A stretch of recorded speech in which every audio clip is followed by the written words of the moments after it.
Je suis surpris par la déclaration d'Ursula von der Leyen. Il s'agit d'une nouvelle manœuvre stratégique, en particulier lorsque Netanyahou risque d'être accusé de crimes de guerre. Même si la CPI pourrait demander son arrestation, il convient de noter que Biden et Blinken pourraient également être impliqués.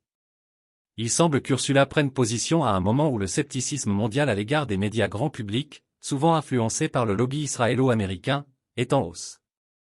Les médias sociaux ont remodelé le paysage, favorisant une méfiance généralisée à l'égard des médias traditionnels et des personnalités politiques. Des entités comme le WEF, censées représenter des familles influentes comme les Rockefeller et les Rothschild, font l'objet d'un examen minutieux de la part des contribuables et du public, las de la manipulation de quelques privilégiés et de leurs dirigeants fantoches. Quant aux récentes manifestations contre la situation en Israël et à Gaza, elles reflètent bel et bien un mouvement mondial croissant. Beaucoup perçoivent les actions d'Israël comme équivalentes à celles du Hamas, ce qui entraîne un changement significatif dans l'opinion publique. La stratégie de Netanyahou consistant à impliquer les États-Unis dans la situation à Gaza s'est retournée contre elle, suscitant de nombreuses critiques. En outre, la complicité ou le silence de certains pays arabes, y compris la coopération de la Jordanie avec l'armée israélienne, est décourageant.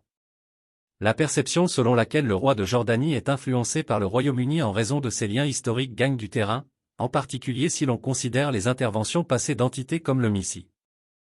Démêler la manœuvre stratégique d'Ursula von der Leyen, un regard plus attentif sur Israël, les crimes de guerre et le scepticisme mondial. Résumé, les récentes déclarations de la présidente de la Commission européenne, Ursula von der Leyen, ont suscité controverses et intrigues. Dans cet essai d'investigation, nous approfondissons les implications de ces remarques, explorons le lien entre la politique internationale, les crimes de guerre et l'influence des médias. La position de von der Leyen sur Israël, la CPI et le rôle des médias sociaux met en lumière un paysage géopolitique complexe. De plus, nous examinons le mouvement mondial croissant contre les actions d'Israël à Gaza et le délicat équilibre des pouvoirs au Moyen-Orient. Introduction, l'énoncé inattendu. Ursula von der Leyen, présidente de la Commission européenne, fait rarement la une des journaux. Pourtant, sa récente déclaration concernant le Premier ministre israélien Benjamin Netanyahou a provoqué une onde de choc dans les cercles diplomatiques. Dans un monde aux prises avec des allégations de crimes de guerre, des manœuvres géopolitiques et le scepticisme des médias, les propos de von der Leyen ont du poids. Disséquons son message et démêlons les différentes intrigues. Section I, le dilemme de Netanyahou. Netanyahou est confronté à une situation précaire. La Cour pénale internationale, CPI, occupe une place importante dans ses enquêtes sur les crimes de guerre potentiels commis pendant le conflit israélo-palestinien. L'affirmation de von der Leyen selon laquelle une invasion israélienne de Rafah serait « totalement inacceptable », en ajoute à la pression. Mais pourquoi est-ce important? La réponse réside dans les faits d'entraînement. Si Netanyahou fait face à des accusations, d'autres personnalités influentes le pourraient également, notamment le président américain Joe Biden et le secrétaire d'État Antony Blinken. La manœuvre stratégique de von der Leyen la positionne comme un ardent défenseur de la responsabilité, signalant un abandon des dynamiques de pouvoir traditionnelles. Section 2, scepticisme des médias et rôle des médias sociaux. Le timing de von der Leyen n'est pas un hasard. Le scepticisme mondial à l'égard des médias grand public est en hausse, alimenté par des récits influencés par les relations israélo-américaines. Hall d'entrée. Les médias sociaux, autrefois force démocratisante, suscitent désormais une méfiance généralisée à l'égard des médias traditionnels et des personnalités politiques.